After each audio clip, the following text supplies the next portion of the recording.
More power.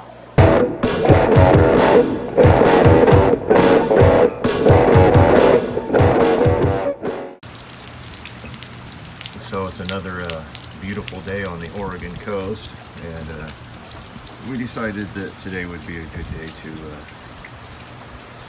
move the tank. So we're gonna hook up the trailer, we're gonna grab some tarps and some tie downs, and we're gonna head south to my dad's shop and get her loaded up. So we're heading down to my dad's house. We got the trailer, we're gonna pick up the tank. It's coming back in pieces. We got mostly everything fiberglassed. We'll still have to do the seams and stuff once it's put back together. And then we're gonna do the top seal board with the corners and stuff that ties the inside and everything together. As you can see, it's really nice out. So we're gonna get everything tarped up and wrapped so everything doesn't get wet. That's just kind of part of living on the Oregon coast during the fall and the winter. So get her loaded up and bring her home.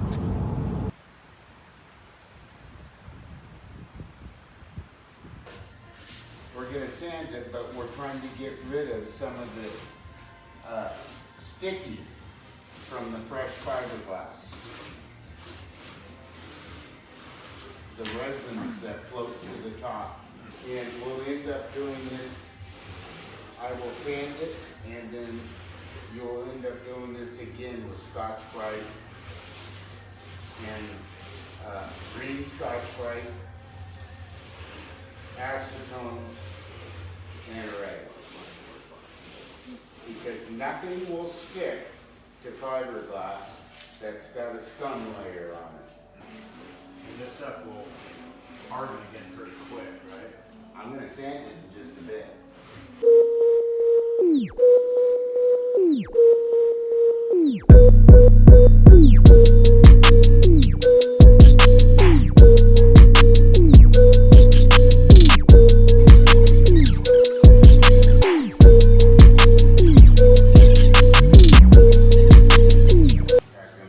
Medical grade gloves compared to regular mechanics gloves for anyone that's interested.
Method we could use, I feel like this isn't working very well.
keep it going.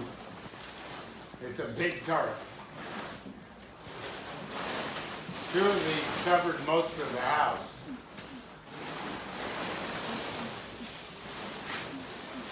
Okay, you go a little bit further your way. That's good. Now let's unroll.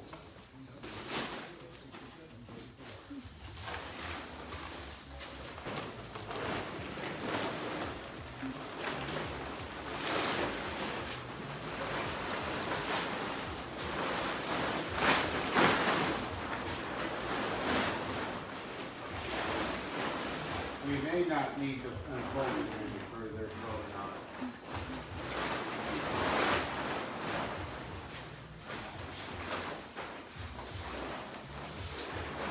You want to open it up now? Let's see it like that. Maybe we should just leave it like that and then Go over the top. we can roll that down and that up and or roll these together and that up and then that down. We're gonna wanna fill your whole trailer too. Not just keep on stacking. So Yeah.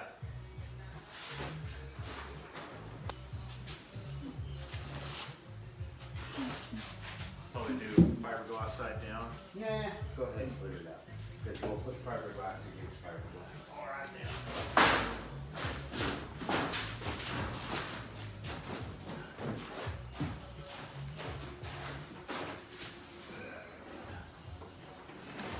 Now remember, your bottom is 12 feet.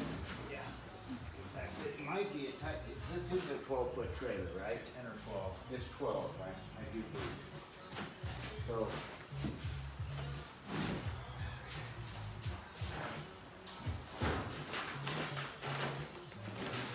Where's our end at? Right there. Right there. These guys have got to be pulled back. Oh, great. Didn't think of that.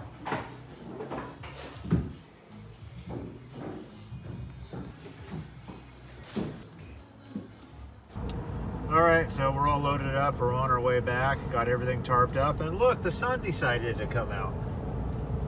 That could last for 5 minutes, or it could last for 6 months. So it's tarped up though, just in case. We're gonna stop by the hardware store and get some more liquid nails and make sure we got everything. We're gonna try to get the framework all in and bolted together. This is a little tiring on my dad. He's almost 70. He's got 7 heart stents and a bad back, but Jesus Christ, that guy was supposed to be the one helping me, not me helping him. So I can't really say the gratitude I have for him. He's just been trugging along on it. He's probably done 75% of the work. He's brought in his expertise. Little details that I probably would have overlooked, he's got in there. So the quality of this build has went way up. He's built, he commercial fished for about 30 years. He's built fiberglass boats. He was an auto body guy as well. During fishing season he fished. And then the rest of the year he was an auto body guy. He's done that since the 60s. So his attention to detail on the little stuff is just, you know, at a very, very high end level. You know, and on top of that, he's done a little bit of everything. We owned a grocery store for a while. He did all the construction on that. He does side projects. He built his entire his shop. He's got a wood mill. I mean, the guy can just do everything. So if I absorb 25% of that guy's knowledge, I'm going to be over everybody else. It's pretty amazing what that guy is accomplished and at the level that he can do it. So I've got so much gratitude for how much help he's done in this. You know, when it was supposed to be him holding my hand, not me holding his. So anywho, we're gonna run into the store, get some stuff, and we're gonna hopefully get this thing bolted together today, and then we're gonna take a little break on it for a while. So everybody in this tank seems to be pretty well adjusted. It was a little crowded, but the goby that never comes out to eat came out to eat. Just ate a big piece of fish. It looks like he's going after those massive ore pellets. He always seems to think that he's got to sneak up on everything he eats. That's what he's doing right now. If I go over there, he'll probably swim away. Even the vampire tetra seems kind of interested in eating her right now. I'm not sure if it's going to get past the arowana or not, but give him a try. Typically after he's moved, he's pretty stressed and he doesn't eat for a long time. So he doesn't eat for a couple weeks. I'm not going to be surprised, but kind of business as usual for everyone else. It's a little crowded for the big stingray in here, but it's just temporary. He just kind of wants to bully everybody around, as you can see. He's always swimming on top of everybody, even though the viper seems to like to just kind of hide underneath them. But, all the fish are doing well. Nothing too big to report, I guess. After taking those other 2 tanks off, I had all that extra bio in that sump, and this water is as clean as it's ever looked. It's just probably hard to see on camera, but it looks super clear. But as that bio starts to kind of die off because there's not enough fish to support it or water to support it, it'll probably go back to normal. But it's kind of cool to enjoy it while it's looking so clear. The only thing making it cloudy is him moving around. Stingray in here is doing well. She's, if you want to take a video of her, you can see she's starting to heal up. I'm going to feed her right now. To get past all these maniacs, I gotta, yeah, he just stole her food. I gotta hand feed her, which is fine. She's been eating massive ore pellets and just whatever else I throw in there. That red tail's not gonna let her eat. There we go. But she's healing up, he's healing up, and everything's doing good fish-wise, so we can just kind of continue to concentrate on getting this thing together. I'm not sure what timeline some of these videos are going to be going together, but we got the tank in and put together yesterday. We got more fiberglassing to do. Come in here, Landon. All the bulk of the fiberglass is done.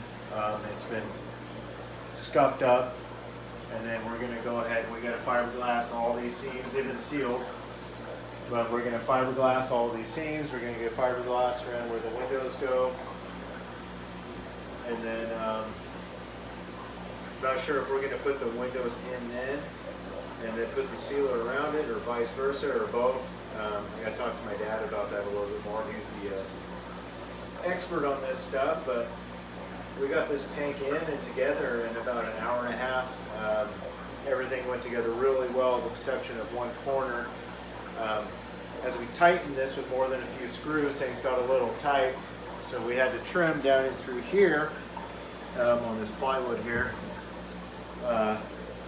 We just couldn't quite get it, Well, there was a screw head in the way, so we were able to kind of dig it out and unscrew it, and we got the seam back together. So we'll get this thing all sealed up probably sometime this week. We're kind of taking a little break from it since all the fish are doing really well. That was my main emphasis on getting this thing together fast, was I wasn't sure how the fish were going to be, but they seem to all be really good. So yeah, anyways, we're going to get her fiberglass the rest of the way, get the windows in, get it sealed. We'll get the final position of where it's going to sit, make sure I got room on both ends, and then we'll leak test it. If it passes the leak test, then I'll start doing the plumbing for the filtration. Oh, we still have to do the top here. We got the corner side in, but we still have to finish the seal plate on the top and the cross members. Those are 2 big ones we still have to do. I'm not sure if I'm going to use 2 or 3 cross members yet. I'm leaning towards 3, just so I can put a lid on it a little better, but we'll cross that bridge when we get to it. We're mixing up To the second line. fiberglass for all the seams. We had a little bit of a miscommunication. I hadn't cleaned this yet. He's started fiberglassing. We had sanded it before, so hopefully it'll be okay. So just gonna keep an eye on it. Keep an eye on it.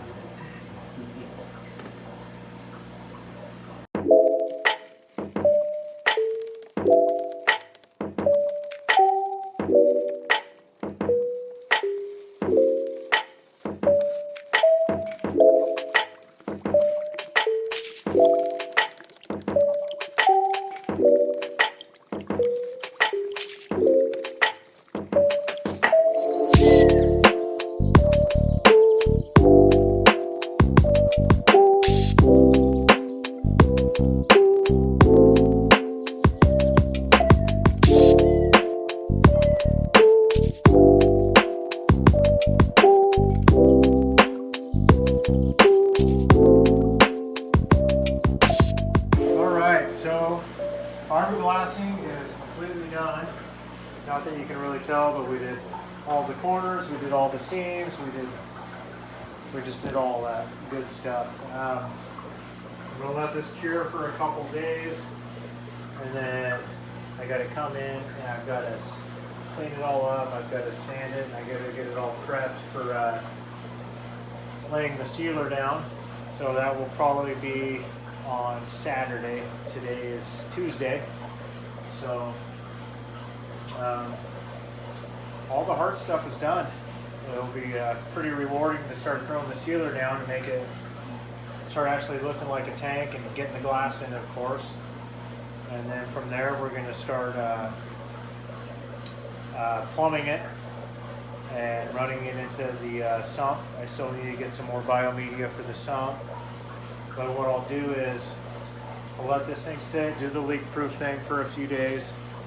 And when I'm satisfied with that, I'll probably let the overflows run, and I'll take some seated filters and start getting this thing doing kind of a mini cycle on it. But of course, before that, I got to see where my water temperature is going to be, just with the room heat. There are heaters in the sump that it's going to be connected to.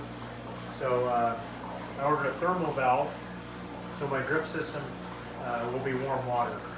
So hopefully between the room, the couple of heaters I have in the sump, and the heated drip, it'll be enough to heat this thing. If not, I don't know. It's pretty easy to find a way to heat it, so I'll figure it out. But until everything's 100% in here, this thing's cycled, everything's running good, no fish will touch it. So probably do another video again when I'm getting it all sanded down and stuff. Well, of course, we still have to do the top seal to tie it together even more, and we have to do our cross members. And then I'll start figuring out how I want to build a lid for this thing, but that'll probably be a little ways down the road until I figure out exactly what I want to do. But the plan right now is building 4 separate lids, and then I think I want to do some sort of rope and pulley system, so I can pull a line and hook it, and it'll open the lids up. That way you're not doing like a hood lift and dropping it on your head. So anyways, I'm carrying on. So yep, we will carry on when that time comes. So we're going to start prepping this thing for sealer. So first thing I need to do is I've got a little bit high here. So I'm going to take the grinder with a wore out paddle wheel, and I'm going to run this all smooth. See, I got the boards for my top plate here. That's going to add a shelf and help tie everything together. So I'm going to get started with running this smooth, and then I'm going to acetone this whole thing again. I'm going to vacuum it first, acetone it, get it all clean. Then I'm going to come in and I'm going to sand all the new fiberglass. I'm going to hit all the other stuff again, then acetone it one more time, and then probably give it a day. When you put the acetone on it, it kind of re-kicks the fiberglass, so we don't want that. So once everything's dried, not tacky, then we'll be ready to start sealing it. We got everything marked out where we want to put the sealer, so we got plenty of purchase for our windows. And Yeah, this is going to be the shittiest part of the job, but that's what we do for our fishies.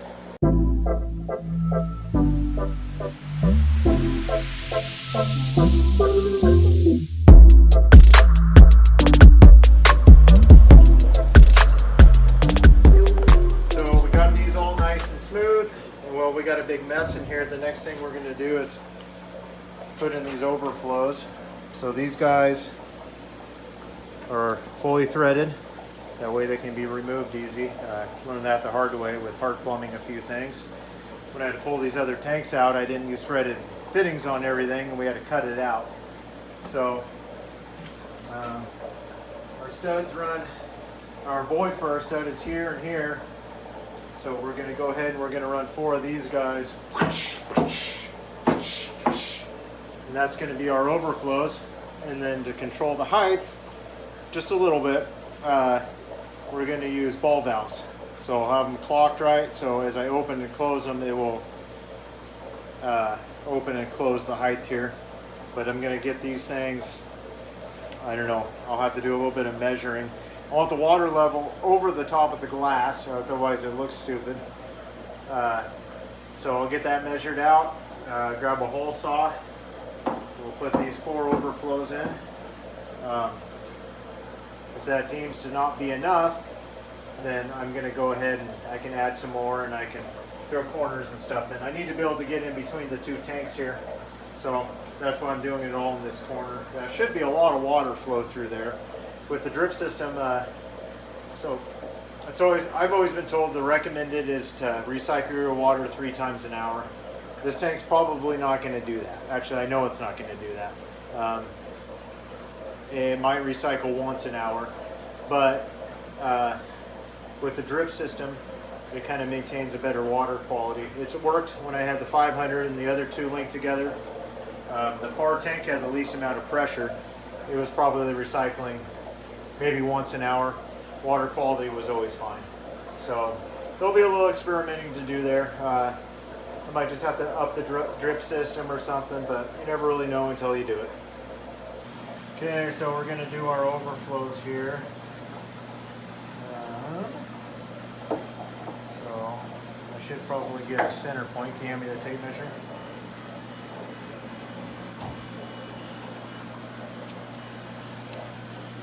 So these are 10-inch centers.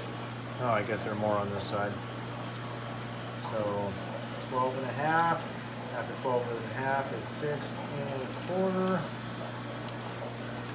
So there's our center point.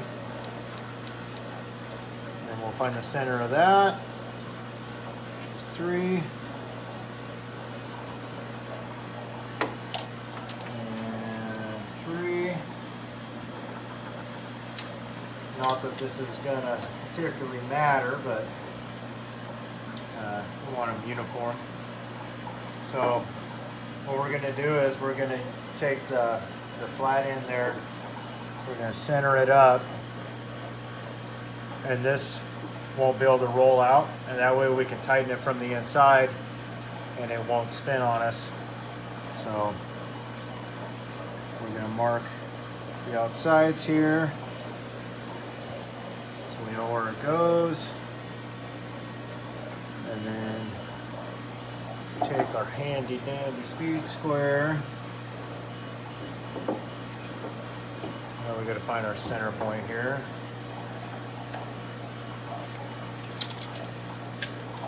We're 3 inches, so 1.5 inches, and we'll give ourselves just a little bit of wiggle room.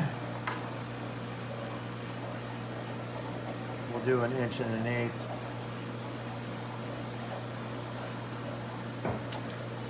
There's our drill point. 1 1/8 inches. And there's our drill point. Okay. We'll do the same thing here.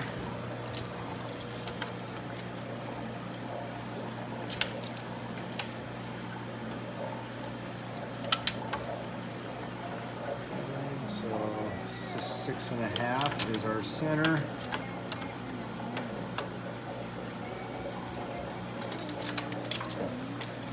say those were? 1.5 inches?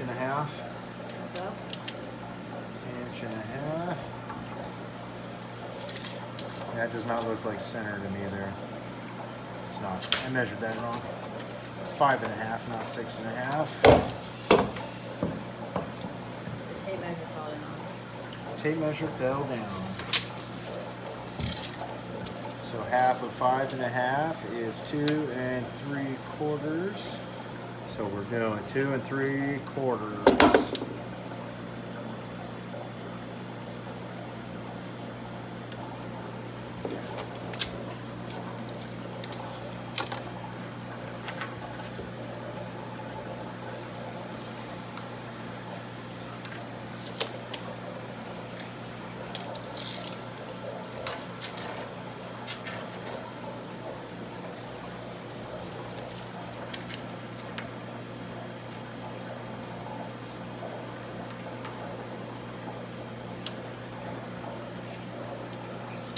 Okay, so then we want 1.5 inches. Right there, there's our drill point. 1.5 inches right there, there's our drill point. All right, now we may drill. You hand me the drill? It works. It's important to do that a couple times before you use any tool. Yeah, make sure it works.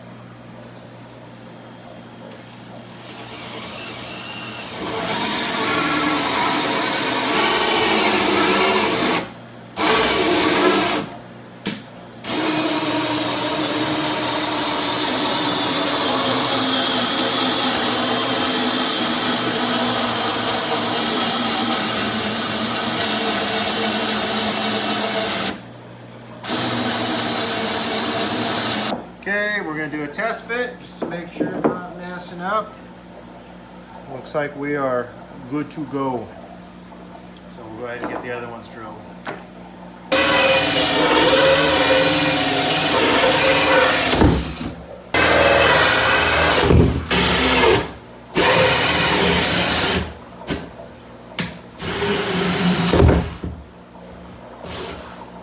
Alright.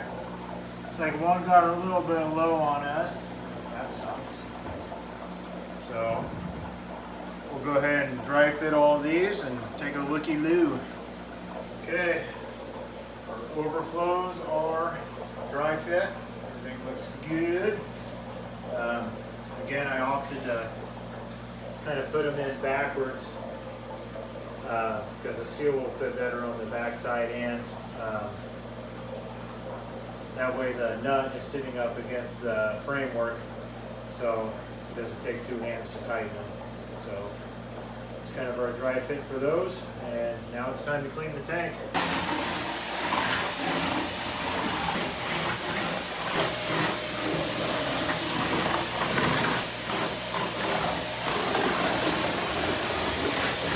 Just trying to get all the spray fiberglass and all the dirt and all that shit that we got in here. So we've been working on it. Give it a good sand. So we're going to go ahead and acetone all these new seams that we did. And then we're going to go ahead and sand them with some 40 grit or so. And then we're going to come back and we're going to clean the whole tank and scuff it all up again.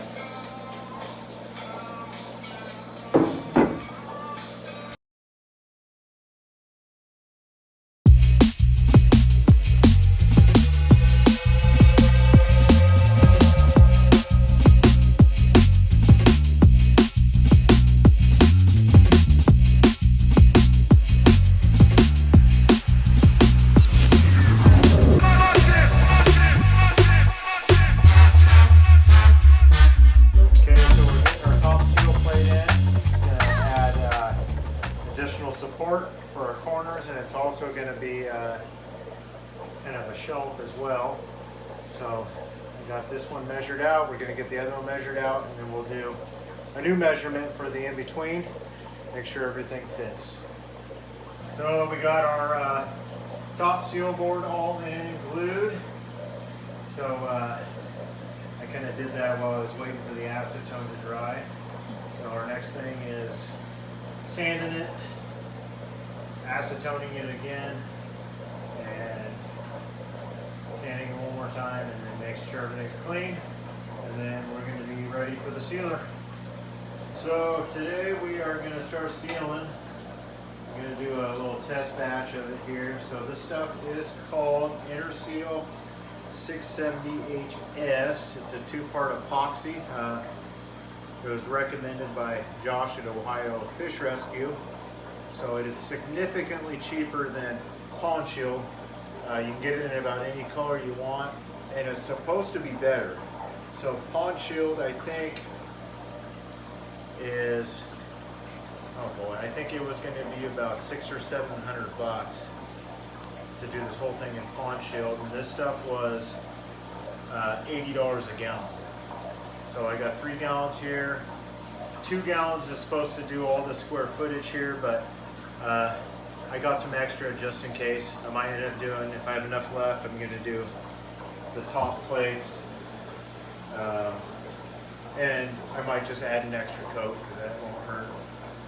So we're going to go ahead and mix up just about a quart of it and just do a test batch so I get a feel of how it lays out and stuff, and we'll start doing our seams. So I'm doing all of my seams right now. This is the color I chose. It's actually a little lighter than what I thought it was going to be. It's supposed to be more of kind of a, it might change a little bit when it dries, but it was supposed to be a darker tan, more of like kind of a, I guess you could say a, more of a dirt color. But I got it here, and it's going on. I really hate it. I can always get some epoxy paint, something aquarium safe, and I can go over the top of it. Which I don't really want to do, but I only really want to do this once. So, anyways, this is not ideal, but it'll work. A lot of people do blue. I wanted to do something natural. God, it almost looks pink. So I guess we'll just see what happens when it dries and then go from there. Okay, so we got all of our seams done, and then I used the extra just to spread on there. We're going to wait for this to start to kick so we can start doing the main parts of the walls. We'll lay this stuff on pretty thick with the brush. Took about a quart, almost exactly, to do all these seams. So we're going to give this a couple hours. We're going to do an interview with Mr. Stingray. Hey, are you excited for your new tank? Oh yes, I'm very excited. I'm going to have so much room to spread out my fins, and I won't have to live with these little assholes anymore. Not this little asshole. He's a nice guy. Sometimes he feeds me. So, what's the first thing you're going to do in the new tank? Well, I'm probably going to ask for food. But if you don't have any food, that's okay, because I'm just kidding. I need lots of food. What do you think, Mr. Goby? Well, I'm not going to be in that tank. I'm too small. I'll probably live my whole life in this 500 gallon. I'm hoping one day I might go to the pond. What about you, Vampire Tetra? I don't like to move at all. I get stressed out. So, if you move me into the pond, I might get stressed out, but I might be okay. Well, I need to use this 500 gallon as a grow-up pond, and your big mean teeth are going to eat all of my little fish. That's okay. I get hungry sometimes. After all, I am just a fish. Fishy fish world, right? Okay, well, that was highly informative. So anyways, we're going to give this a couple hours, and then we're going to start coating the rest.